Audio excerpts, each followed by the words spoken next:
a palavra ao professor Flávio Resch, né, para que ele faça a apresentação da nossa convidada de hoje. A palavra é tua, Flávio, eu estou saindo. Obrigado a todos por terem vindo hoje, uma ótima tarde a todos. Obrigado, Santiago. Boa tarde a todas e todos. Boa tarde, Aline. Muito obrigado pela tua presença, por ter aceitado o nosso convite para nos oferecer uma palestra aqui hoje. Essa é mais uma palestra da série de seminários do Instituto de Informática e, em particular, a série do SEI Business, né? Uma série promovida pela nossa incubadora, o Centro de Empreendimentos em Informática. E esta série em particular, o SEI Business, que se alterna a cada mês com uma outra série, SEI Talks, né? Outra série mais focada em assuntos técnicos, para o desenvolvimento de produtos e serviços dos nossos empreendedores, não só daqueles hospedados no nosso Centro de Empreendimentos em Informática, mas também do nosso ecossistema local, da URGS, de Porto Alegre, do Estado. Esta outra série, SEI Business, que nós temos hoje aqui, a alegria de ter a palestra da Aline, é mais focada em questões de mercado, né, em questões que são importantes para que os nossos empreendedores possam, né, chegar com sucesso no mercado. E a Aline justamente vai nos falar sobre pitch e oratória, né, o poder dos discursos para vender ideias, porque nós sabemos que hoje em dia, né, é extremamente importante a gente conseguir vender as ideias, né, os empreendedores, né, seja para os seus clientes, seja para os investidores, eles têm que saber se comunicar, eles têm que saber apresentar as suas ideias, os seus produtos, os seus serviços, né, para engajar pessoas, para engajar investidores, né, e para, com isso, né, fazer crescer seus negócios. Então, a Aline, ela possui carreira superior a 15 anos nas áreas de marketing, design e negócios. Atualmente, ela é coordenadora de ensino no Grupo Alura, além de atuar como consultora de empresas com foco em inovação e transformação digital. Ela é bacharel em administração de empresas, graduada em marketing e mestra em design estratégico pela Unicinos. Então, Aline, muito obrigado. Agora, vamos então à tua palestra. Obrigada, professor Flávio. Eu comecei a compartilhar de novo, porque eu vi que eu estava compartilhando só uma janelinha, e eu quero compartilhar a tela toda com vocês, porque em alguns momentos a gente vai transitar aqui. Vocês estão vendo a minha tela? Tá ok? Sim, estamos vendo bem. Obrigada, professor. Bom, então, boa tarde a todos e a todas. É um prazer estar aqui com vocês, podendo colaborar com esse projeto tão importante que o SEI proporciona para toda a sua comunidade, né? E nós vamos falar hoje sobre pitch e oratório, né? Sobre essa questão dos discursos. Como o professor Flávio disse, o discurso ele é parte essencial da nossa construção, né? Não adianta a gente ter as melhores ideias do mundo se a gente não souber comunicar elas ao ponto de trazer as pessoas. Então, o que eu espero hoje com vocês é poder discutir um pouco, né? Dialogar um pouco sobre isso. Eu vou trazer algumas contribuições, mas também vou ficar à disposição para os comentários de vocês. Quem tiver algo para complementar, quem tiver alguma dúvida, pode ir colocando que o pessoal do SEI vai ir me notificando, vai, né, verbalizando para a gente conseguir conversar sobre enquanto acontece.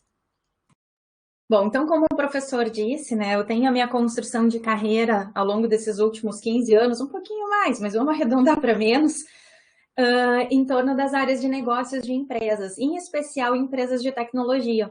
Então, eu construí desde lá o meu início, né, estágio, como assistente, como analista, trabalhei com organização de eventos, tudo em torno desse universo da tecnologia, o que me aproximou muito de algumas empresas, né, sejam empresas consolidadas, sejam startups, empresas que estavam iniciando.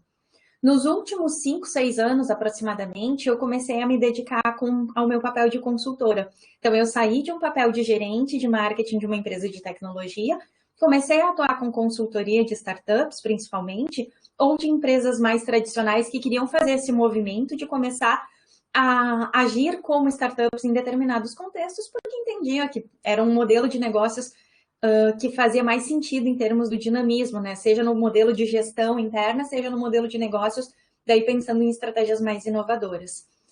E isso me colocou diante do desafio de apoiar muitos desses empreendedores a empacotar suas ideias, né? E conseguir levar elas adiante para diferentes objetivos. Seja para lançar o seu produto no mercado, possibilitando, né, a adesão dos seus primeiros clientes, aquela primeira virada, aquela primeira conversão que todo empreendedor sonha, seja para conseguir trabalhar no crescimento, né, na alavancagem do seu negócio, seja para conseguir captar investimentos ou outros objetivos. Esses são os 3 principais que eu trabalhei. E nesse processo, eu comecei a minha carreira como educadora. Então, hoje, eu ainda faço uma especialização em educação pela PUC, né, e tenho esse papel mais centrado na Alura, talvez alguns de vocês conheçam o Grupo Alura, trabalhando na coordenação, então, da área de marketing digital e negócios digitais, especificamente na parte de ensino, né, na produção de conteúdos. Então, essa é um pouquinho da minha trajetória para vocês entenderem o que me trouxe até aqui e o que me faz ter a habilidade de poder conversar com vocês sobre isso. Deixo aqui o meu LinkedIn também, se alguém quiser me adicionar depois para trocar alguma ideia, enfim, pode ficar à vontade. E agora, antes da gente começar, eu queria pedir para vocês, todo palestrante começa dizendo, guardem os seus celulares, por favor, não prestem atenção no celular, eu vou pedir o contrário. Por favor, peguem os seus celulares, leiam esse QR Code, ou se preferirem, né, digitar esse link aqui no navegador, e respondam a pergunta que eu vou agora compartilhar na outra tela e vou habilitar para vocês. O que trouxe vocês até aqui hoje? A gente vai fazer uma nuvem de palavras. Por que isso? Porque a gente pode falar sobre o mesmo assunto através de diferentes tônicas. E eu quero ouvir a partir saber a partir da experiência de vocês e das expectativas de vocês, o que vocês querem para eu poder adequar o meu discurso. Então vamos lá, eu vou dar uns 30 segundinhos para a gente fazer esse exercício, tudo bem? Vocês podem começar lá.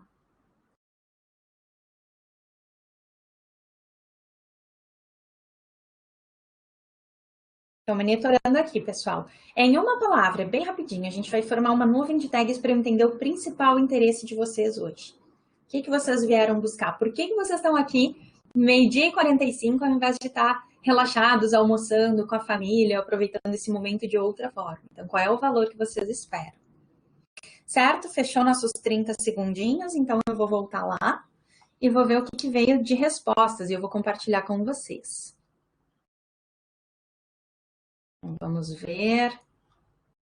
Assertividade, usar palavras corretas, aprender, comunicação digital.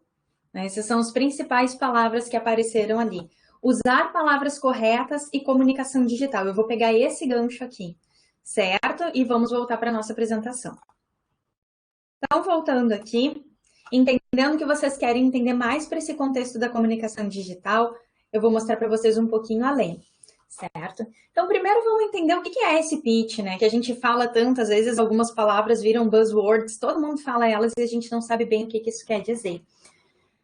Mas o pitch, ele vem do beisebol, né? Aquela coisa de lançar a bola do beisebol, isso é o tal do pitch. E a gente faz isso na comunicação, nos discursos, para a gente conseguir chamar a atenção das outras pessoas. Né? E chamar a atenção das outras pessoas é porque a gente quer a atenção delas. Então, por que a gente faz isso? Para vender uma ideia, para vender um produto ou um serviço, para conseguir vender as nossas competências. Então, às vezes, a gente tem aqui casos da pessoa que quer ir trabalhar na empresa dos sonhos.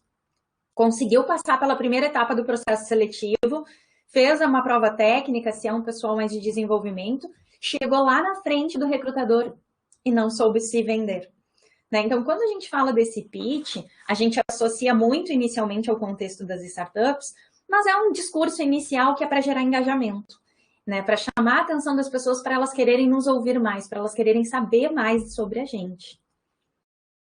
E aí eu trago para vocês essa frase que eu gosto muito, que é de uma palestrante chamada Nancy Duarte, ela é uma pesquisadora. Se vocês quiserem ler também esse QR Code, ele é do TED, ela fez uma apresentação num TED Talk. Salvem esse vídeo para ver depois, vale muito a pena, porque ele traz insights muito interessantes e a gente vai falar um pouco mais sobre ela hoje. Mas ela começa o vídeo dela com um discurso que eu acho muito envolvente e que eu concordo muito, por isso eu trouxe para vocês, que é o seguinte: temos o poder de mudar o mundo. Dentro de cada um de nós existe a ferramenta mais poderosa conhecida pelo homem, uma ideia. Né? E isso ao longo da história a gente vê acontecer. Eu não sei quem aqui teve a oportunidade de ler o livro Sapiens, mas ele fala muito sobre isso, né? Sobre o quanto que a humanidade evoluiu a partir da habilidade do ser humano de se unir em torno de uma ideia, de algo intangível, né? No caso do Sapiens, ele usa o exemplo dos mitos, de Deus, né? E como que esse discurso envolvente fez com que a humanidade conseguisse trabalhar em conjunto para proporcionar a sua evolução. Então, desde o início dos tempos, isso é fundamental, né? Não é algo que a gente fale que está na moda. O que muda é o como fazer isso, porque cada vez mais a gente vai ganhando técnica, a gente vai desenvolvendo habilidades e vai botando em prática. E à medida que a gente pratica, a gente vai evoluindo, vai descobrindo novas nuances, vai descobrindo o que funciona para nós. Porque o discurso tem muito disso, né? Ele precisa ser verdade para quem está proferindo.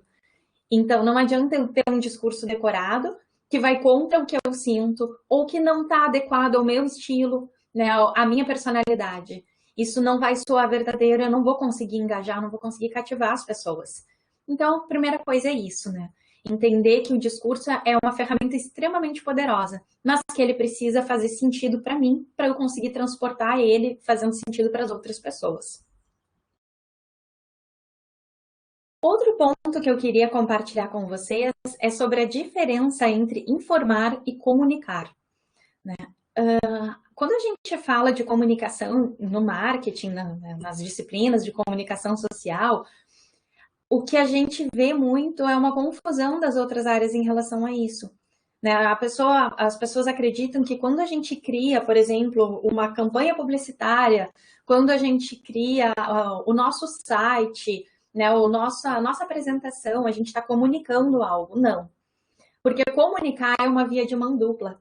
Né? A gente pode informar, a gente pode declarar, a gente pode, né, levar ao conhecimento dos outros.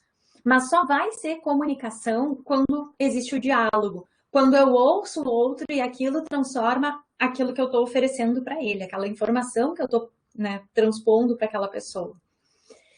E quando eu falo de comunicação, eu não estou falando apenas da voz, eu não estou falando apenas do texto escrito, né? Então, o discurso é uma forma de comunicação, de diálogo. Eu estou levando adiante e vai haver um feedback, né? Vai haver uma troca naquela comunicação.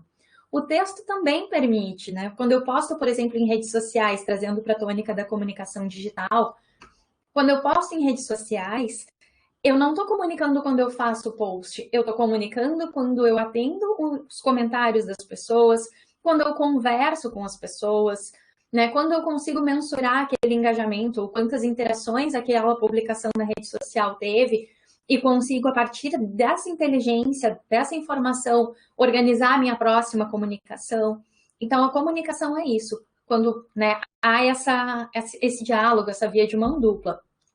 O meu tom de voz, né, comunica. Então, imagina se eu tô aqui, 12h45, 13h, na hora do almoço, e eu tô falando nesse tom de voz. E eu não mudo o meu tom de voz. Né? Vocês vão dormir. E não é isso que a gente quer. Então, eu preciso ter um envolvimento maior, eu preciso alterar a tonalidade da minha voz. Nos momentos mais importantes, eu preciso dar uma ênfase, né? Eu preciso que vocês percebam o quanto isso que eu tô falando é importante. Eu preciso gerar alguma empolgação. E eu preciso saber o momento de diminuir. Eu preciso saber o momento de dar uma pausa para que vocês possam assimilar o que eu estou dizendo. E isso é treino, né? Não tem outra forma de fazer.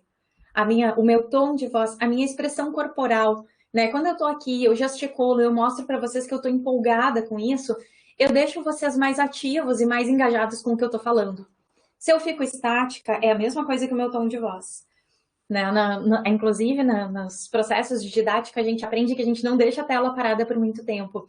A gente mexe o mouse, a gente utiliza poucos tópicos, a gente se movimenta, a gente exemplifica, né? Porque tudo isso faz parte do processo da comunicação não verbal. O meu corpo fala muito. Quando eu estou numa palestra presencial, por exemplo, né? Se eu estou indo de um lado para o outro muito porque eu estou nervosa, isso às vezes deixa a plateia angustiada. Então, eu preciso saber medir, eu preciso saber o movimento de me movimentar, eu preciso saber o momento de parar, de olhar para as pessoas uma a uma. Né? Eu preciso estar olhando aqui no digital para a minha câmera, eu não posso estar olhando para a minha janela, eu não posso estar olhando para o meu gato que está passando aqui do meu lado, eu preciso olhar para vocês, porque vocês são o meu foco nesse momento. Mesma coisa em relação às imagens e os elementos visuais. Né? Eu preciso saber mesclar algo que envolva, que atraia, mas que ao mesmo tempo não tire o foco do principal ponto que eu quero trazer para vocês.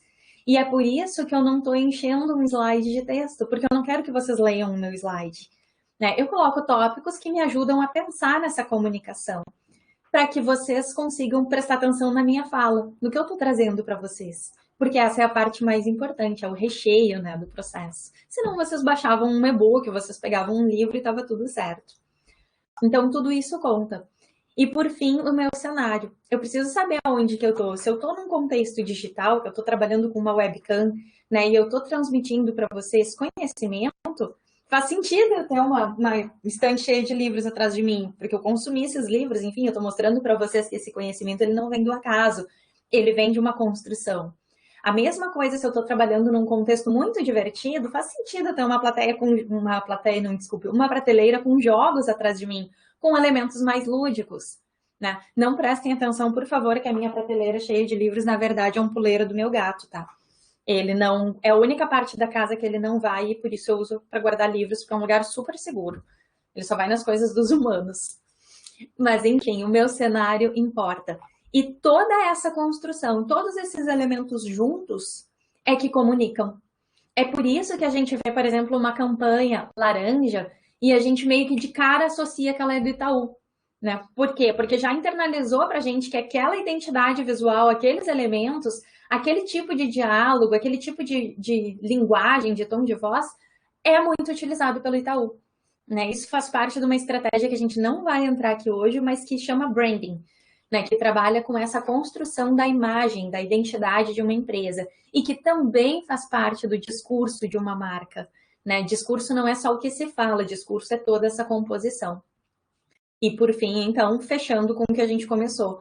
Quando toda essa composição está amarrada e dialoga com o meu público de interesse, então eu estou comunicando.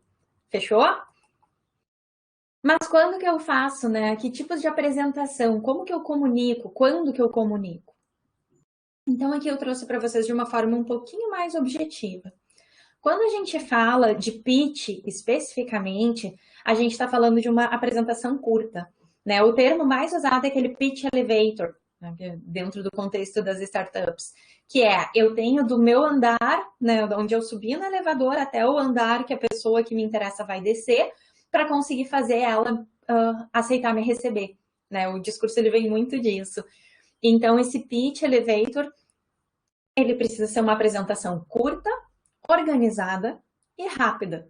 Né? A gente trabalha aí de 30 a 90 segundos, ou seja, a gente tem 3 minutos para vender uma ideia. E isso é muito usado no contexto das startups, nas apresentações de captação de investimento, ou mesmo para conseguir entrar numa incubadora como o SEI.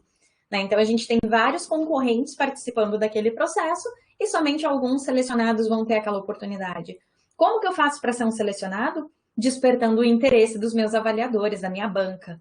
Né? E para isso eu tenho aí no máximo esses 3 minutos para conseguir dizer quem eu sou na fila do pão, qual é a ideia que eu estou tentando pôr em prática, né? E a gente geralmente faz isso num formato de pergunta ou com uma afirmação que desperte uma curiosidade e interesse. Então eu poderia chegar e dizer, rasgue o seu diploma. As pessoas vão dizer, ué? What? Pera, uma apresentação de faculdade, ela está dizendo rasgue o seu diploma? E aí eu continuo. Rasgue o seu diploma se ele não serve para nada além de um enfeite na sua parede. Se você está na faculdade e você não absorve todo o conhecimento que lhe é ofertado, rasgue o seu diploma, ele não serve para nada. Né? Então, eu gerei primeiro uma sensação de, opa, peraí, do que ela está falando, para depois eu conseguir concluir a minha frase. Alguns vão concordar, outros não, não é esse o ponto. Mas a questão é como que eu dou um gatilho. Eu poderia começar através de uma pergunta também, né? Fazendo uma pergunta, qual foi a última vez que vocês aprenderam uma coisa nova? E a partir disso, promovendo uma reflexão. E aí, no final, né, eu faço uma pequena apresentação, uma pequena síntese, e no final eu apresento a minha solução. Qual foi a última vez que vocês aprenderam alguma coisa nova?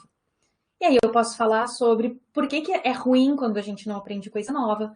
Eu posso falar sobre o mundo, né? Essa visão das competências essenciais até 2030, que dizem que o lifelong learning, né? O aprender a aprender e aplicar esse aprendizado ao longo da nossa vida, faz parte do nosso processo evolutivo e que a partir disso a gente precisa né, desenvolver essa habilidade, ela vai ser um diferencial competitivo para a gente se manter relevante no mercado de trabalho, para a gente conseguir fazer os nossos negócios crescerem, né, e se desenvolverem.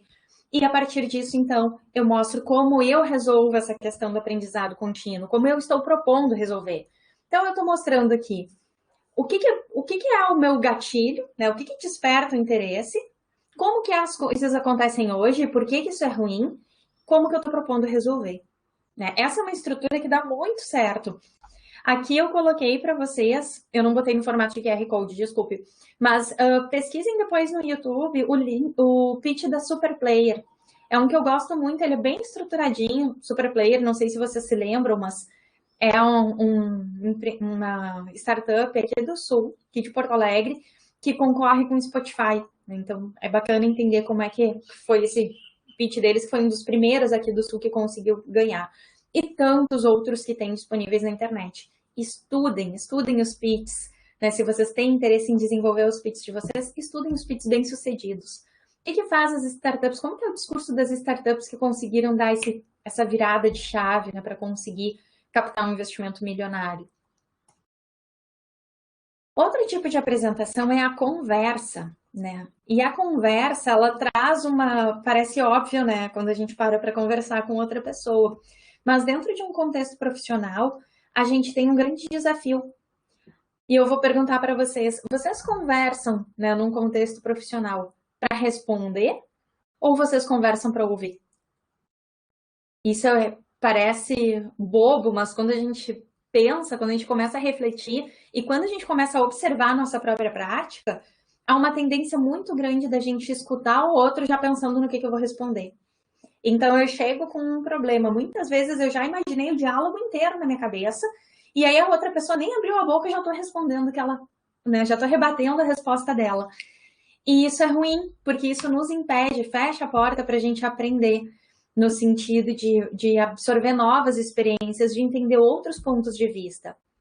E isso é um dos maiores desafios dos empreendedores.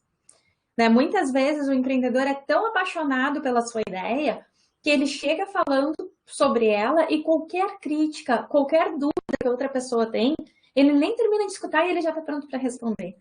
Né? Então, isso é o oposto da escuta ativa. Então, quando a gente fala de conversa, na verdade, é um diálogo, é uma troca, onde há turnos, né? Eu tenho que respeitar o turno do outro, eu tenho o meu turno de falar, eu respeito o turno do outro, eu recebo de volta, né? Que nem aqueles debates políticos que tem o discurso, a réplica, a tréplica e assim por diante. Então, a gente precisa sempre ter essa empatia ao ouvir, né? Quando eu escuto o outro, eu preciso entender, ou pelo menos tentar me colocar no lugar dessa pessoa e pensar, ok, por que essa pessoa está me dizendo isso? Se ela não entendeu o que eu estou querendo dizer, onde que eu falhei na minha comunicação? Porque a comunicação não é o que a gente fala, é o que o outro entende. Né? Então, se o outro não entendeu, há uma grande chance da falha ter sido minha. E é por isso que eu preciso consolidar essa informação. Permitir o espaço, né, desse diálogo, ouvir atentamente para responder de forma adequada, ou seja, eu vou responder o que a pessoa está falando e não o que já estava na minha cabeça. E estabelecer um tempo previamente para organizar as falas dentro da expectativa. O que significa isso? Se nós temos 1 hora para essa apresentação, eu não posso preparar uma apresentação que vai levar 1h30. Eu não posso preparar uma apresentação que vai levar 15 minutos. Eu preciso de uma apresentação que leve pelo menos 40, 45 minutos para que a gente tenha tempo de dialogar também. Né? Então, isso é um ponto super importante. Conversas, elas precisam desse processo, desse fluxo de vai e vem e dessa interação muito ativa. Né? E de preferência, se possível, olho no olho. Olho no olho pode ser virtualmente também, tá? Hoje em dia. E a palestra, né? Esse processo que nós estamos fazendo agora. A palestra é um monólogo para audiências maiores. Então, eu tenho um grupo muito grande de pessoas. Eu não vou ter tempo de conversar com um por um. Então, eu faço uma palestra. Nessa palestra, eu estou informando, eu estou transmitindo um conhecimento. Mas eu também vou abrir um espaço de comunicação. No momento em que eu digo para vocês, por favor, coloquem as suas dúvidas, os seus comentários, os seus complementos. Se alguém tiver uma sugestão, né, de um pitch legal que seja indicado para os outros verem, vão colocando nos comentários. Isso constrói um diálogo mesmo a partir da palestra, certo? Mas a palestra ela tem esse viés mais expositivo. Existe uma pessoa fazendo uma apresentação, né, e compartilhando um determinado conhecimento. Quando a gente faz uma palestra sobre um determinado tópico, a gente precisa ter clareza sobre para quem a gente está falando e quais os objetivos dessas pessoas. Né? Clareza para quem a gente está falando significa que eu não vou dar para vocês a mesma palestra sobre pitch que eu dei para um grupo interno de uma empresa. Mesmo que o número de pessoas seja equivalente, os objetivos são diferentes. Eu preciso adequar esse discurso com os objetivos de cada audiência. Aqui eu tenho um grupo prioritariamente de empreendedores ou futuros empreendedores do ramo da tecnologia. Então não faz sentido trazer exemplos que sejam descontextualizados do universo de vocês. Né? Isso é importante, eu preciso saber quem são essas pessoas. E se eu tiver um espaço de troca, eu preciso usar esse espaço. Como eu fiz com vocês quando eu coloquei ali o linkzinho para responder para formar a nossa nuvem de tags. Às vezes a gente vai ter menos engajamento, menos pessoas vão interagir, vão responder. Às vezes a gente vai ter mais engajamento e a gente precisa saber lidar com isso, certo? A gente também precisa que essa palestra seja dentro de um determinado tempo, com introdução, desenvolvimento e conclusão, ou seja, eu estou organizando em 3 atos essa palestra. Né? Eu comecei falando sobre pitch, o que é pitch, vindo de um conceito básico. Eu vou evoluir dizendo os tipos de discurso, os tipos de apresentação, como que eu comunico, e eu vou encerrar dando algumas dicas práticas para vocês. Então, essa é a minha construção. E que, no final, eu gostaria que vocês saíssem daqui tendo, pelo menos, uma fundamentação um pouco mais clara sobre como que isso pode ser relevante para o contexto de vocês. E, por fim, né, numa palestra, eu sempre tenho que considerar esse espaço para perguntas e respostas. Então, aqui na conversa, eu preciso considerar o tempo da agenda do meu interlocutor. Se eu marquei uma reunião de 1 hora com o investidor, eu preciso fazer com que tudo aconteça dentro dessa 1 hora, inclusive o processo do diálogo. Se eu marquei 1 hora para essa palestra, eu preciso fazer com que essa palestra aconteça em 1 hora, inclusive o tempo de diálogo, né, que é perguntas e respostas. Isso nos leva, pessoal, para a parte de storytelling, né, que é como vender ideias através de boas histórias. Storytelling, se a gente for fazer uma tradução mais literal, significa contação de histórias, né, contar histórias. E isso faz muita diferença, porque a forma como eu comunico é tão importante quanto o que eu comunico. Né? Então, a gente falou do tipo de estrutura de apresentação, mas agora a gente vai falar sobre como que eu vou fazer essa ideia chegar do jeito certo nas pessoas certas. E aqui, essa imagem de fundo é uma imagem que eu gosto muito, ela circulou nas redes sociais, não sei veracidade ou não, né? Aquelas histórias de Facebook, para quem usava o Facebook, mas ela diz que tinha uma pessoa cega pedindo esmola na rua. E um publicitário passou por essa pessoa cega, né? O cartazinho dizia, me ajude, por favor, sou cego. Aí essa pessoa publicitária passou, pegou o cartazinho e virou do outro lado e escreveu, é um lindo dia e eu não posso ver. E colocou do lado da caixinha de esmolas.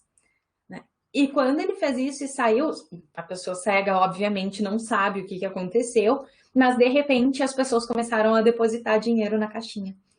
Né? E isso fez com... e isso eu gosto de usar esse exemplo por quê? Porque isso mostra como que uma história envolve as pessoas emocionalmente. Né? Uma história é capaz de ajudar na compreensão de temas complexos e difíceis. Às vezes a gente quer tocar num assunto delicado e a gente não consegue tocar de outra forma, porque se a gente vai direto ao ponto, ele pode soar frio. Se a gente for técnico demais, pode ser que a outra pessoa não se interesse, que a gente não consiga despertar, né, o envolvimento dessa pessoa. Quando a gente traz aquilo a partir de uma história, a coisa muda de figura. Né? Essa história da pessoa cega, pelo menos para mim, fez eu me arrepiar quando eu li. Né? Eu sou muito emotiva, sou chorona, que é uma maravilha. E então eu leio essas histórias assim, eu já fico com o olho todo marejado. E muita gente é assim, e as histórias elas têm esse potencial. Inclusive, a Nancy Duarte, que eu trouxe para vocês lá no começo, eu vou voltar a falar um pouquinho dela, ela fala muito sobre isso, sobre as reações físicas, né, que as boas histórias provocam. Então, às vezes, algumas histórias, né, narrativas, filmes, seriados, enfim, pensem nesse tipo de história. Às vezes, elas nos deixam arrepiados. Às vezes essas histórias fazem a gente se emocionar. Às vezes essas histórias nos deixam angustiados, tipo, a gente fica, né, querendo saber o que vai acontecer. E isso faz parte dessa construção, ela é proposital. E se vocês forem olhar os principais discursos de pitch bem-sucedidos, ou seja, aqueles que conseguiram captar investimento, eles sempre começam dessa forma, né? Eles começam com a pessoa compartilhando aquele problema, né? Aquele problema que ela percebeu, e por que aquilo é um problema. E a partir disso, então, ela começa a pensar, se fosse diferente, né? Então, as histórias são capazes de ajudar nessa compreensão, elas envolvem as pessoas emocionalmente, e mais do que isso, elas são capazes de unir as pessoas em torno de um objetivo comum, né? E aí eu vou trazer para vocês um exemplo que é super batido no Brasil, né? Ele é bem óbvio, que é o do Nubank, né? Por que o Nubank chegou onde chegou? Por que ele conseguiu entrar no Brasil de forma tão forte, tão consistente? Porque eles conseguiram se unir às expectativas das pessoas que eram revoltadas com a forma como eram prestados os serviços bancários. Era complicado, era burocrático, parecia que o banco estava nos fazendo um favor em né, fazer as ações com o nosso dinheiro.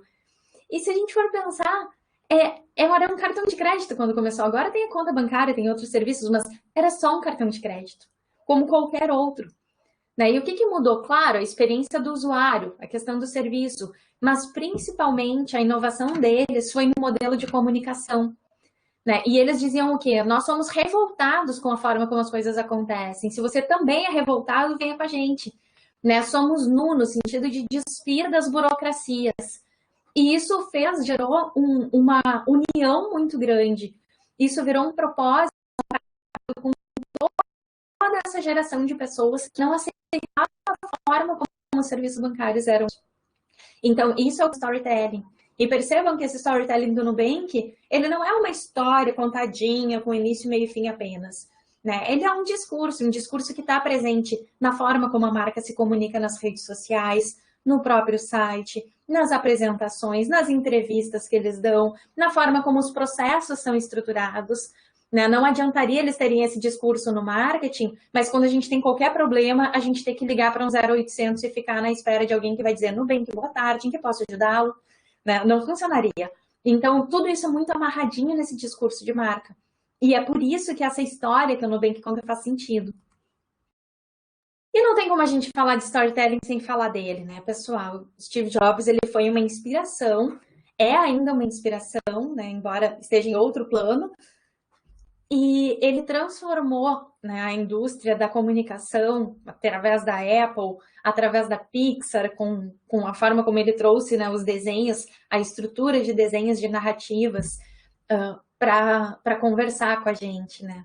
A Pixar, ela tem uma característica muito peculiar, que é entender da perspectiva das pessoas, né? Que ele pode ser representado, a pessoa pode ser representada através de objetos. Então, eles dizem, e se os brinquedos tivessem sentimentos? Né? E se as coisas tivessem sentimentos? E se os sentimentos tivessem sentimentos? E isso é muito legal, né? Divertidamente, no caso, né? Se os sentimentos tivessem sentimentos. E a partir disso, ele faz a gente entender um tema extremamente complexo sobre a psique humana através do lúdico, né? Então, essa forma do Steve Jobs de envolver as pessoas e que isso passou adiante na construção da Pixar, né? Passou adiante, mesmo quando a Disney comprou a Pixar, eles continuam dentro dessa tônica de comunicação que foi construída lá na época dele. Isso faz toda a diferença e isso gera esse sucesso. Né? Em relação à Apple, vamos pegar aqui esses discursos nele quando ele lançou o primeiro iPhone. Né? O Steve Jobs, ele tem um discurso que faz com que as pessoas se importem. Né? E aqui é outro ponto. As pessoas não querem saber do seu produto. Então, não interessa o teu software. Não adianta eu ir fazer uma apresentação. Imagina se eu pegasse o meu telefone e dissesse, olha, meu não é um iPhone, tá? Mas se eu pegasse e dissesse, olha, esse aqui é o iPhone, a gente pode mexer nele aqui pela tela, a gente pode, né, movimentar as coisas, eu posso digitar as coisas direto por aqui e eu consigo acessar até a internet através dele. Vocês vão dizer, puxa, que legal, que diferente. Mas não, o Steve Jobs, ele foi muito além. Eles dissessem, e se eu pudesse me comunicar, ele disse, né? E se eu pudesse me comunicar de um jeito diferente? E se eu não precisasse estar em tal lugar para conseguir estar perto de outra pessoa? né? Então, essa forma dele de construir esse discurso, ele mostra o que você faz com o seu telefone. Faz quanto tempo que você não liga para alguém? Né? E essa construção que ele faz e apresenta o novo a partir disso, isso faz com que as pessoas isso fazia com que as pessoas tivessem aquele efeito uau em cima do discurso dele. Peguem o discurso dele, se vocês ainda não viram, que ele fez como paraninfo de uma graduação, eu não lembro agora se foi, acho que em Stanford. Esse discurso ele é de arrepiar, né? E ele fala sobre as 3 coisas mais importantes da vida. E é sensacional, e eu não conheço alguém que tenha visto esse discurso sem ter se emocionado. Então vejam esse também. E aqui, né, esse aqui é o ponto-chave desse slide. As pessoas não querem saber do seu produto, ou da sua ideia, ou da sua vida. Mas elas querem saber como o que você faz vai mudar a vida delas. E aqui é outro ponto. Lembra que eu falei sobre a plateia, sobre o ajuste, sobre entender para quem que a gente vai falar quando a gente faz uma apresentação? Então, pessoal, não é sobre o apresentador, né? Não é sobre mim. Claro, interessante vocês saberem quem eu sou na fila do pão para estar aqui falando com vocês. Mas mais importante do que isso é eu entender como que o que eu vou falar pode impactar a vida de vocês. E eu dar para vocês a oportunidade de vocês entenderem isso também. Se vocês entenderem que o que eu estou falando é relevante e vai ajudar no processo de construção dos discursos de vocês, vocês vão prestar mais atenção no que eu digo, né? E esse é o ponto. Vocês têm que se importar com o que eu estou dizendo, senão vocês não vão me ouvir, né? Outro cara que é uma referência nisso é o Simon Sinek. Aliás, quem usa LinkedIn, eu recomendo muito seguir o perfil dele no LinkedIn, porque ele está sempre apresentando coisas novas e coisas diferentes. E um dos conceitos mais famosos do Simon Sinek é o Golden Circle, né? Que ele diz o quê? Comece pelo porquê, né? Quando a gente tem um porquê muito sólido, um propósito muito claro, depois a gente estabelece o como vai fazer para chegar nesse porquê e o que a gente está apresentando, né? E quando a gente começa pelo porquê, pelo propósito, a gente gera vínculo com as pessoas que compartilham daquele propósito, que nem o exemplo do Nubank que eu falei com vocês, né? Essa construção de propósito é outra parte chave dos processos de estruturação de um bom discurso, né? De um storytelling muito claro. Então, quando vocês forem pensar nos produtos de vocês, entendam a partir da perspectiva dos clientes que vocês querem alcançar, das pessoas, das diferentes partes interessadas dentro desse produto, desse serviço, desse negócio que vocês estão lançando, qual é o porquê, né? Qual é o propósito capaz de conectar essas pessoas? Qual é o problema que essas pessoas vivem no dia a dia delas?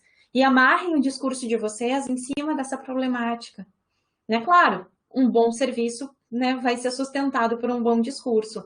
Não existe discurso que sustente um serviço ruim, um produto ruim. Mas considerando que o produto é bom, que o serviço é bom, né, entendam pela perspectiva das pessoas como que há essa integração, esse vínculo.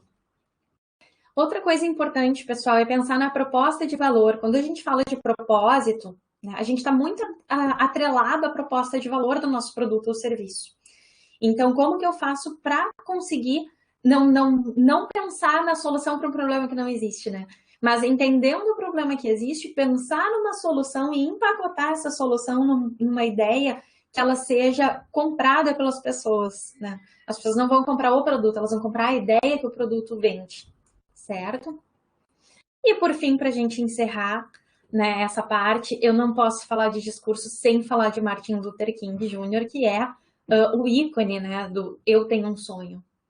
Quando ele começa assim, falando, até hoje me arrepia quando eu falo isso, essa frase, eu tenho um sonho, e faz com que as pessoas reflitam sobre a segregação racial da época, né, que faz com que as pessoas reflitam sobre como é o mundo, e como ele poderia ser a partir do sonho do Martin Luther King. As pessoas se unem, elas são capazes de dar a vida por aquilo. Isso é o tal do propósito compartilhado. Esse propósito compartilhado é um propósito transformador.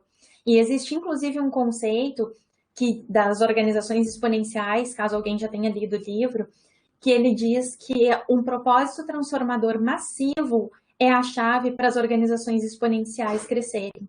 Esse propósito precisa agregar as pessoas de dentro. Quem trabalha na empresa precisa acreditar e precisa querer dar o sangue por aquele propósito, né? E quando eu digo dar o sangue, eu não estou falando de exploração, tá, pessoal? Eu estou dizendo que as pessoas trabalham muito mais do que apenas pelo seu dinheiro, Na Alura a gente tem isso muito, sabe? Todo mundo que entra passa por um processo de onboarding e segue no seu fluxo no dia a dia, se sentindo encantados. E a gente entende que esse encantamento é importante para conseguir encantar o nosso aluno, a nossa aluna, nesse processo, né? E isso tudo acontece porque existe um propósito muito claro de transformar as vidas das pessoas através da educação e tecnologia. Todos nós, né, todos os colaboradores e colaboradoras, que são mais de 300 pessoas dentro desse grupo, entendem e vestem esse propósito e levam esse propósito adiante, e os alunos e alunas sentem isso. Então, esse é o poder de um propósito, né? Quando a gente começa, eu tenho um sonho, né, que é transformar as vidas das pessoas, isso faz muito sentido, isso mexe com a gente, isso faz com que a gente queira investir naquilo, naquela ideia, né? Investir o nosso tempo, o nosso esforço.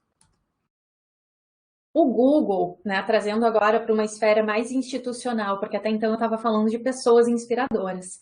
Trazendo para uma esfera mais institucional, o Google conseguiu transformar o propósito deles numa frase muito simples e muito representativa daquilo que eles oferecem, né? Então, qual é o propósito do Google? Organizar toda a informação do mundo e torná-las acessíveis. E torná-la acessível. Né? Então, isso é a síntese do propósito do Google.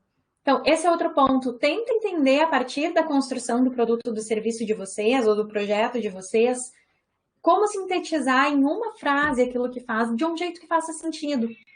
Essa frase que vai gerar o engajamento das pessoas. E a partir dela, vocês podem, né, desenrolar esse entendimento. Mas tentem fazer esse exercício, é muito difícil a gente conseguir.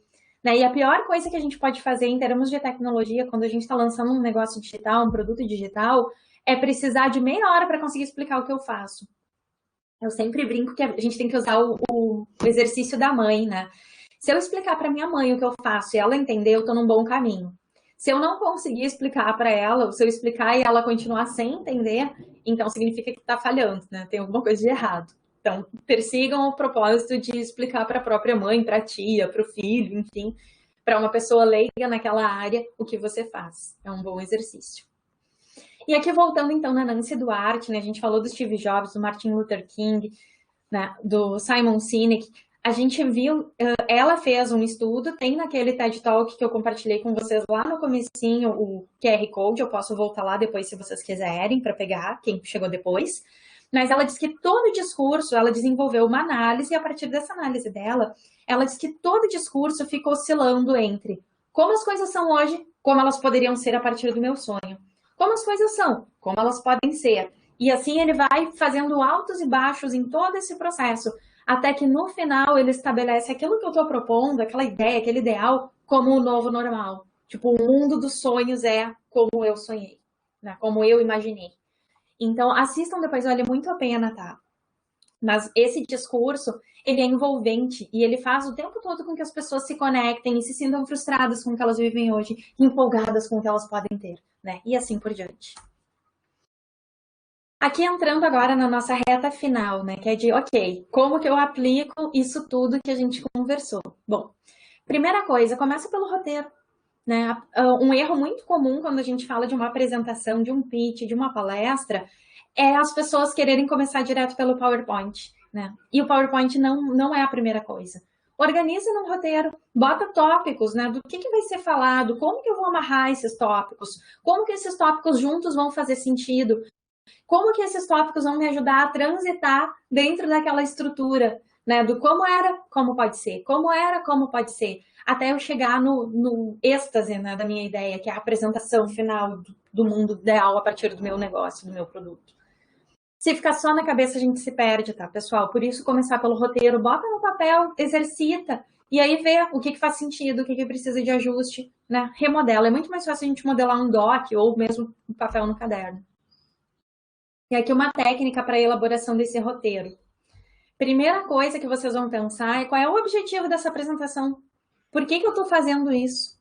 Né? E aí vocês vão conseguir entender um pouquinho melhor qual é o meu objetivo com clareza, vai determinar, entendendo qual é o meu objetivo com clareza, vai determinar qual é a estrutura que eu vou usar, quais são as palavras-chave que eu vou trabalhar no meio desse processo, quais são os elementos, né, intermediários que vão me ajudar a alcançar esse objetivo. Esses objetivos, eles podem transitar, né? Eles podem ser diferentes, mas como eu comentei lá do começo da minha experiência, em geral a gente vai captar um investimento, né? Então, nesse caso, a gente usa números, a gente trabalha com dados, a gente mostra gráficos, né, de como que a gente vai alcançar os resultados que a gente está projetando. A gente usa fatos, né? Então, eu não imaginei que esse problema existe. Ele existe de verdade. Está aqui dados, notícias, números da imprensa, números de pesquisas secundárias, só os mais relevantes, tá, pessoal? Para não ficar chato. E deixa claro como espera gerar resultado. Então, por que que o que eu estou falando vai resolver esse problema que eu evidenciei através de dados e fatos, né? E o que que eu espero a partir disso? Seja através de resultados financeiros, seja através de impacto social. Então, eu posso estar querendo mudar a vida das pessoas através de alguma forma. Vender uma ideia, né? Então, deixar claro os problemas vivenciados que motivam a busca de uma solução e como que a nossa ideia pode mudar esse cenário. E isso aqui é muito usado dentro das empresas, tá? Eu quero convencer o meu gestor a adotar um novo produto, né? Um novo software. Eu quero convencer a minha equipe de projeto a gente ir por um caminho diferente do caminho que foi traçado inicialmente. Isso é vender uma ideia, né? Então, eu não vendo a ideia só para fora. Eu também posso estar querendo vender a ideia do meu negócio para captação de clientes. Mas, principalmente, né, a gente usa no nosso dia a dia o tempo todo nas nossas negociações. Eu também posso ter o objetivo de ensinar alguma coisa. Então, que nem aqui hoje a gente está falando sobre pitch oratória, né, sobre essas técnicas para vender ideias. Eu preciso ter clareza sobre o que eu vou falar, eu preciso organizar de uma forma coerente com o nível de conhecimento de vocês. E quando a gente fala de público aberto, pode ter pessoas que já sabem boa parte do que eu estou falando e pode ter pessoas que nunca ouviram falar sobre isso.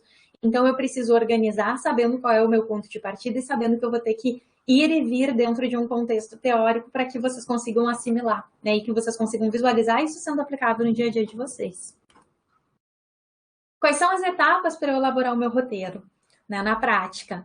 Primeiro, mapeamento de audiência. Eu preciso saber para quem eu vou falar, né? O que essas pessoas esperam assistir? O tempo versus o formato. Então, a gente tem que ajustar as nossas ideias dentro do tempo disponível, sem fazer, por exemplo, que vocês tenham que ler um livro depois da nossa palestra para entender minimamente o que eu disse, né? Então, eu preciso ter começo, meio e fim. Definição da ideia central. Então, lá no começo, eu preciso deixar claro a que eu estou aqui hoje, vocês precisam entender, né, e seguir comigo nessa construção. Eu não posso desconectar, eu não posso, de repente, começar a falar da crise do Oriente Médio, sendo que o foco é a nossa palestra sobre apresentação e oratório. E, no final, deixar um call to action, né? E isso não se aplica necessariamente em contextos educacionais como o nosso, mas vocês, enquanto empreendedores, precisam, no final da palestra de vocês, dizer o que vocês querem. Quem assistiu? O que vocês esperam? Investimento? Então, deixa claro, queremos investimento tal. Né? Vocês querem que as pessoas adotem o produto ou serviço? Vocês querem que as pessoas adotem um novo software dentro do projeto de vocês, um novo produto, um novo fornecedor, um novo processo? Né? Deixa claro no final o que vocês querem que as pessoas façam a partir dessa informação. E às vezes a gente pensa que isso é óbvio, mas não é óbvio, pessoal. Às vezes a pessoa sai de uma palestra super empolgante sem saber o que fazer no final. Né? Então, cuidem disso. E aí, sim, o PPT é a última coisa que a gente vai trabalhar, mas a gente vai trabalhar nele. Por que eu estou dizendo isso? Porque já me aconteceu em alguns casos de pessoas, né, quererem que eu ajudasse a fazer o PPT delas, só que elas queriam que eu estruturasse toda a apresentação. E aí chega na hora, a pessoa não consegue sustentar a própria apresentação porque ela não entendeu a linha de raciocínio, a linha de construção. Então, se vocês não sabem fazer a parte visual, tudo bem, podem pedir ajuda, mas estruturem os tópicos, organizem a informação, né? O que vocês querem dizer em cada um dos slides. E daí pede para uma pessoa, no máximo, ajudar vocês a deixá-la bonita, empacotar ela. Mas vocês têm que pensar nessa estrutura. Algumas ferramentas, tá? Eu uso muito o Canva, canva.com, é uma ferramenta que tem vários templates. A gente pode escolher um template pronto, customizar ele todo para fazer sentido dentro da nossa identidade visual. E pensem na parte da oratória, né? Então, pratiquem para vocês mesmos. Eu brincava quando eu comecei a dar palestras, a minha primeira palestra, coitado do meu marido, teve que assistir 50 vezes. E aí eu botei uma plateia com os bichinhos de pelúcia do meu filho. E eu respondi as perguntas, pode parecer louco, tá, pessoal? Mas me ajudou. E eu respondi as perguntas do cachorrinho, eu respondi as perguntas do ursinho, né? Até a Woody me fez perguntas do Toy Story. E funcionou muito para me ajudar na prática, para eu testar os meus tempos, para eu testar o que funcionava e o que não funcionava para mim. Escolham com cuidado as palavras que vocês vão usar para não ser ofensivos. Às vezes, algo que pode ser muito comum no meu dia a dia pode ser ofensivo para uma pessoa de outra cultura, né? Então, cuidem bastante disso. Sejam inclusivos nos seus discursos. E usem recursos de engajamento, né? Então, interajam com as pessoas. Utilizem quiz, né? Façam uso de coisas que façam as pessoas rirem. Contem histórias. Né? Então, tentem unir esses elementos de uma forma natural, de uma forma espontânea, de uma forma que seja muito integrada com a personalidade de vocês. Não tentem ser quem vocês não são numa palestra. Não funciona, tá, pessoal? E por fim, então, quais são os nossos principais erros quando a gente está falando de uma palestra, né? Não adequar a linguagem à minha plateia. Então, eu preciso saber que se eu estou num ambiente um pouquinho mais formal, eu preciso ser um pouquinho mais formal. Eu não vou chegar falando palavrão no meio de uma universidade. Né? Da mesma forma, eu não vou chegar falando com um discurso que é muito utilizado dentro de uma reunião de reitores e dirigentes de instituições de ensino para conversar no mercado, né? Com alunos de primeiro ano. Então, eu preciso adequar a minha linguagem. Outro erro comum é a gente não fazer o dever de casa sobre a audiência, né? Achar que eu vou usar o mesmo discurso para todo mundo.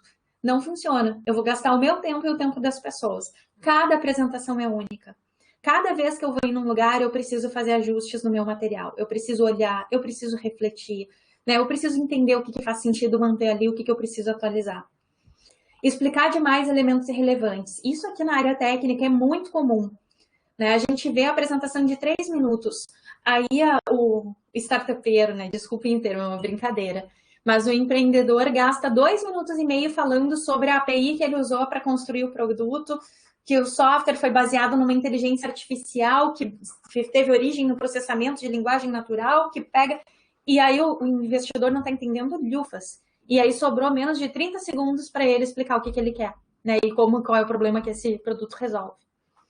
E, por fim, o pior de todos, o excesso de confiança. Né? Quando a gente já fez 1, 2, 3 apresentações daquilo e a gente se veste de uma confiança e chega num lugar e a gente não se abre para o diálogo. A gente não tenta entender as pessoas. Deus me livre o dia que eu der uma palestra sem sentir um friozinho na barriga antes. Né? Por quê? Porque isso é o que me ajuda, me motiva a ir atrás de evolução, de melhoria contínua nos meus processos. E agora, então, para a gente encerrar, eu vou habilitar aqui de novo para vocês. Gostaria de ver um pouquinho de engajamento dentro dessa questão. E aqui eu abri para vocês. O que você leva daqui hoje? Eu vou deixar essa tela. Gostaria muito que vocês respondessem para entender se eu consegui alcançar o objetivo de compartilhar um pouquinho desse conhecimento com vocês e se ele vai ser útil. Então, tentem aí num tweet, numa frasezinha curtinha, numa palavra, dizer para vocês o que vocês estão levando daqui hoje. E é isso, pessoal. Muito obrigada a todos e todas que ficaram conosco até aqui. Professor Flávio.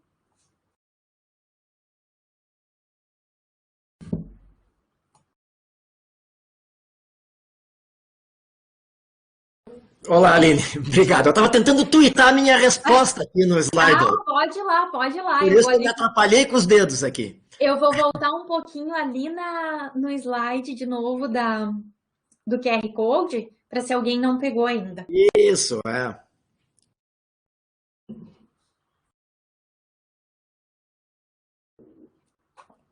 Mas muito obrigado, Aline, pela tua magnífica palestra. Eu tenho certeza que todos gostaram muito, né? E é realmente, né, perfeito para, né, os nossos empreendedores, e não só para os empreendedores, né? Nós temos aqui um público acadêmico também, né? Professores e estudantes, e certamente, né, a gente acaba ficando muito viciado em oferecer palestras técnicas, né? E às vezes a gente, né, poderia realmente fazer palestras, mesmo técnicas, muito melhores, se cuidasse dessas coisas todas das quais tu nos falaste aqui, né? De pensar melhor qual é a audiência. Às vezes são uma audiência de pessoas mais especialistas ou são mais estudantes, né? A gente está tentando comunicar questões técnicas para um público que não é técnico, né? Então essa necessidade de ajustar a linguagem, de fazer o roteiro antes, e muitas vezes a gente, né,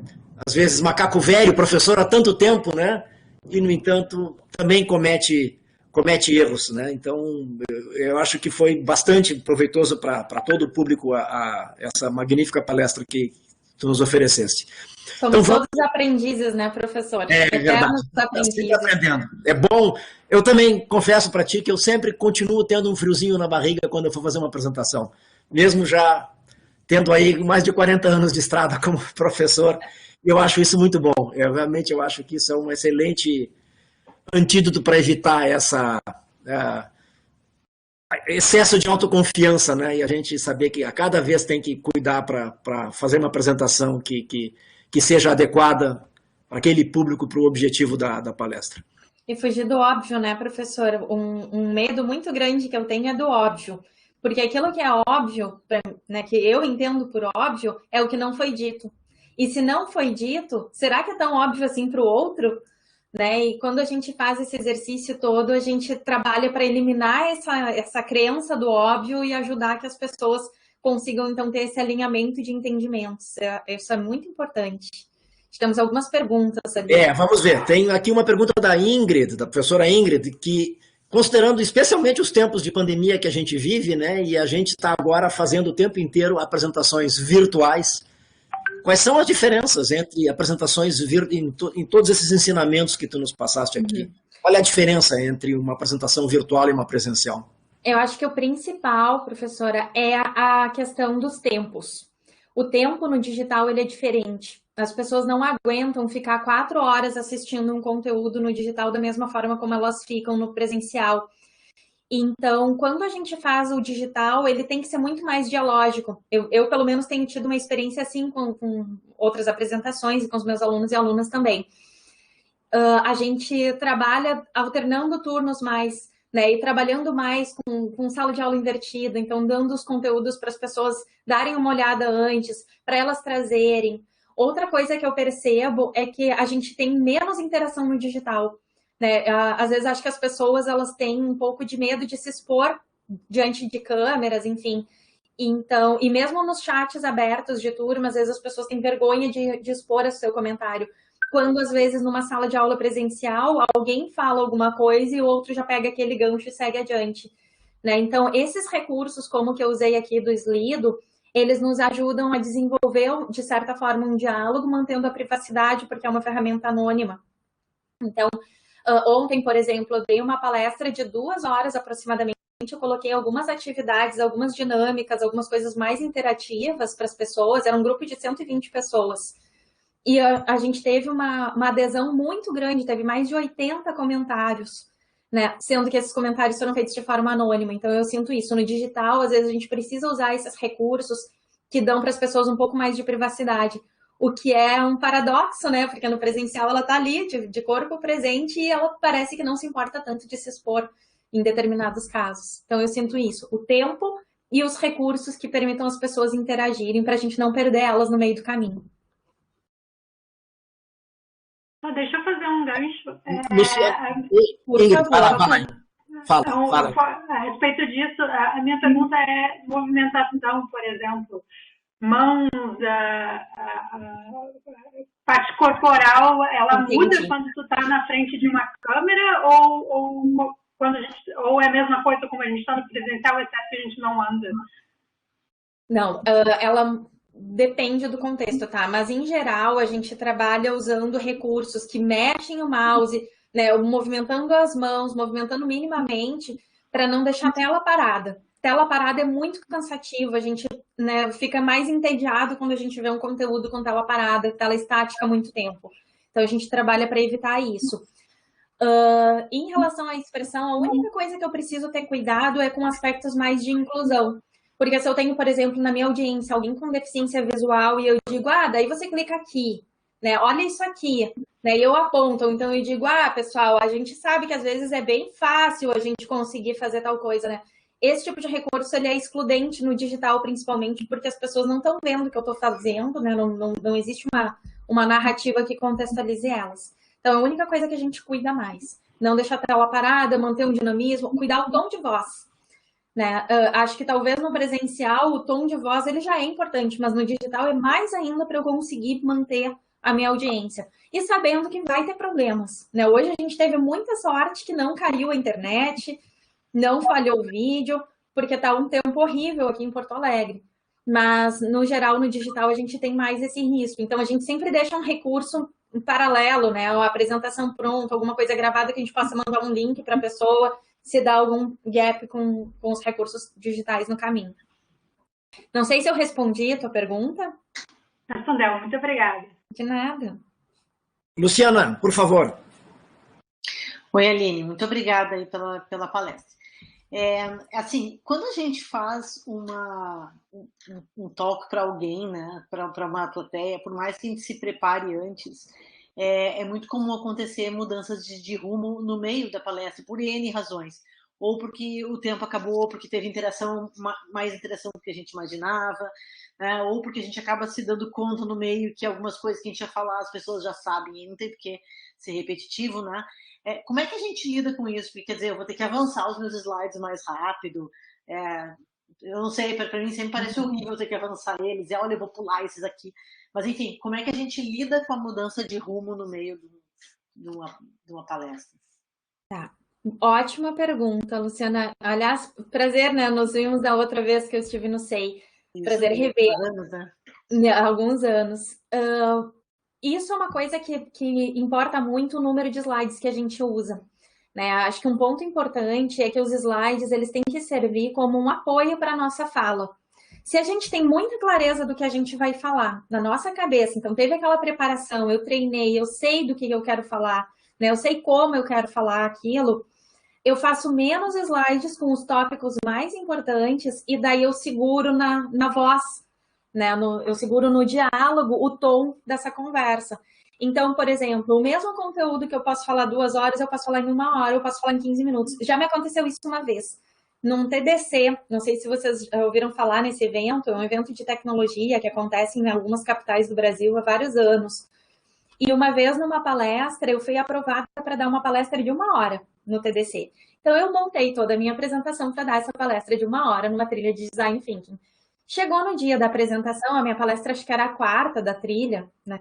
E as outras palestras atrasaram. E chegou na hora, um pouquinho, uma palestra antes da minha, o coordenador da trilha disse: ai, Aline, tu me desculpa, mas como tu é a palestrante mais experiente aqui, eu vou deixar para ti essa função, né? A gente vai ter que encurtar a tua palestra. Ela era uma palestra de 1 hora, tu consegue fazer ela em 30 minutos? E eu, tá, tudo bem, né? Organizei na minha cabeça rapidamente os tópicos principais, não mexi em slides porque eu fiz poucos slides. Chegou na hora da palestra e Aline, desculpa, atrasou muito o palestrante anterior, tem como ser em 15 minutos?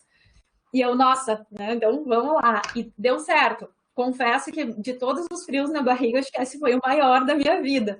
Mas deu certo, as pessoas conseguiram entender.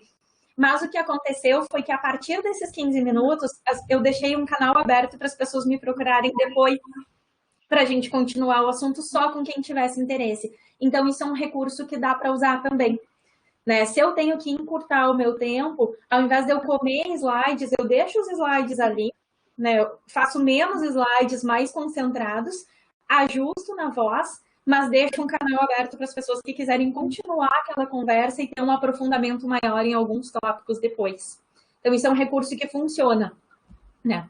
Mas, enfim, vai acontecer, às vezes, até de mudar a nuance, né? Hoje, por exemplo, eu perguntei ali no começo e algumas pessoas, né, comentaram que esperavam saber sobre comunicação digital mais. Então, ok, então a gente traz alguns exemplos para o contexto da comunicação digital. Na minha preparação, eu não tinha pensado em falar sobre posts de redes sociais, mas eu fiz esse ajuste e inseri na minha fala. Então, acho que é muito disso, né? Da gente ter menos estrutura pronta e mais estrutura de preparação para conseguir adequar. Não sei se eu consegui responder. Obrigada.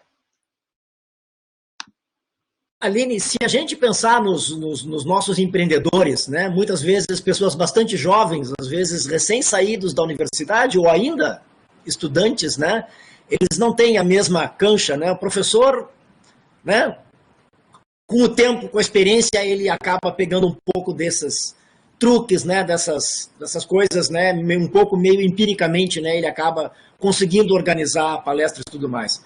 Mas um jovem que está ali começando e de repente, né, tem que apresentar para uma banca de investidores, né, para algum novo parceiro potencial importante, né, quer dizer, onde é que está realmente a chave do sucesso? Quer dizer, aquele jovem que realmente consegue chegar e fazer uma apresentação perfeita, né? O que foi que ele fez mais certo? Onde é que está o mais certo? Foi porque ele contou uma história? Foi porque ele conseguiu criar uma empatia com quem estava conversando com ele? Onde é que está a chave, se tu tivesse que contar 1 ou 2 pontos de maior sucesso, além de todas as dicas que tu já nos desse aqui? Bom, então a primeira, eu vou trazer 2 pontos, né? A primeira delas é um bem clichê, que é menos é mais.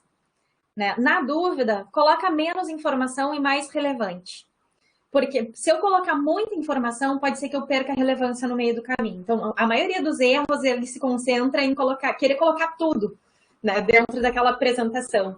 Então, coloca os pontos mais importantes e vai limpando. Isso é um exercício que a gente faz, né? A gente coloca tudo. E aí a gente vai tirando as arestas e vai deixando só o que é o núcleo. E aí volta um Simon Sinek, comece pelo porquê. Né? E o segundo ponto, professor, é que, infelizmente, não existe uma receita de bolo, não existe uma fórmula mágica, né? E tem um palestrante que eu gosto muito aqui de Porto Alegre, que é o Flávio Stephens, do Vaquinha, que talvez o senhor conheça, da comunidade de tecnologia, que ele fala sobre o fracasso, né? E eu acho que ele é muito assertivo quando ele fala sobre o fracasso, porque é isso, a gente vai errar. Né? Principalmente quem está começando. E aí eu acho que o ponto principal, e chegando então no meu segundo ponto, é aceita o erro e aprende com ele. Né? Não vai ser perfeito. Nunca vai ser perfeito. Hoje mesmo, vários dos pontos da minha apresentação, eu fiquei me questionando mentalmente se eu deveria ter ido por aquele caminho. Né? Eu acho que isso é um processo evolutivo contínuo. A gente vai sempre evoluir um pouquinho. Nem sempre a gente vai estar no melhor dia, às vezes aquele discurso já está todo afinadinho, mas naquele dia aquela pessoa está com um problema, né, ou está com a cabeça em outro lugar e não vai conseguir ter o mesmo desempenho. Então, eu acho que o ponto é esse. Aceita, né, e enfim, vai estar preparado. Falhou, errou, aprende, tenta entender onde é que eu errei, aonde que eu posso melhorar. Às vezes eu não errei, às vezes dentro daquele contexto foi tudo bem, os outros nem perceberam. Mas eu posso me questionar, onde que eu posso melhorar da próxima vez? Onde que eu posso fazer diferente? Né? E às vezes o que deu super certo para uma plateia pode não dar para outra. Então vai sempre ser caso a caso. Então, infelizmente, desculpa a audiência, mas não existe realmente uma fórmula mágica. Cada um vai ter o seu tempo, o seu momento e o seu próprio processo de aprendizagem. Ótimo, Aline. Tô vendo aqui pelo chat, tanto no YouTube como aqui no MConf, né? Muita gente elogiando, agradecendo enormemente, né? Dizendo que a palestra foi excelente, né? Que bom, pessoal, fico muito feliz. Empreendedor aí dizendo que certamente vai utilizar os esclarecimentos, os ensinamentos nas apresentações da TideSets, né? Uma das empresas incubadas. Podemos ver o que foi que o pessoal vai levar no Slido lá? Vamos lá, vamos ver o que veio. Ó, não veio muito. Aqui a gente está com uma palestra com uma plateia tímida, tá? Mas o que veio aqui é boa comunicação, muitas vezes não é instinto. Excelente esse comentário, tá? As pessoas acham que criatividade e comunicação, ou a gente nasce com elas, ou a gente nunca vai ter. Não é verdade. Tudo a gente é capaz de desenvolver. Graças a Deus, né? Não precisamos nascer com tantas habilidades. A necessidade de empatia com a audiência, que eu destaco a palavra-chave empatia, é isso aí, a gente precisa saber quem é que está ouvindo a gente e o que essa pessoa espera ali, por que ela está gastando o tempo dela com a gente. Novas estratégias, ideias e organização de ideias. Então, isso, deixa eu atualizar aqui para ver se tem alguma coisa de novo. Acho que não. Às vezes acontece isso também, é isso aí, nossa plateia é tímida. Acontece. Então, Aline, estamos chegando, né, no horário final da tradicional dos nossos seminários. Queremos te agradecer enormemente mais uma vez, foi excelente, né? A nossa realimentação aqui está sendo muito positiva. A palestra vai ficar no nosso canal do YouTube, né? Ótimo. Todos sabem, de modo que, né, teremos certamente nos próximos dias muitas visualizações. né? E agradecemos enormemente, né, pelos ótimos conselhos, pelas dicas, né? E continuar contando com a tua parceria, né, no futuro. Com certeza. É um prazer estar aqui com vocês, contribuir de alguma forma, com meus rins e centes, como eu digo, né? E contem comigo. Eu coloquei ali no chat também o meu usuário do LinkedIn. Podem me adicionar. Se alguém tiver alguma dúvida, às vezes acontece, né, de sair de uma apresentação, as pessoas quererem, tu pode dar só uma olhadinha nesse material que posta, dá uma olhadinha, não tem preço, dá uma olhadinha. Então, tá tudo certo. Quem quiser trocar uma ideia, fique à vontade. Professor, muito obrigada pelo convite. É sempre um prazer estar com vocês. Muito obrigado, Aline. E com isso, então, a gente está encerrando a nossa palestra, convidando vocês para que daqui a um mês, né, nós vamos ter mais uma palestra da série Say Talks, dessa vez, né, um assunto técnico que a gente vai começar a divulgar em breve. Obrigado, Aline. Obrigado a todos e todas. Obrigada a todos e todas aqui. também. Até logo. Até mais. Tchau, tchau.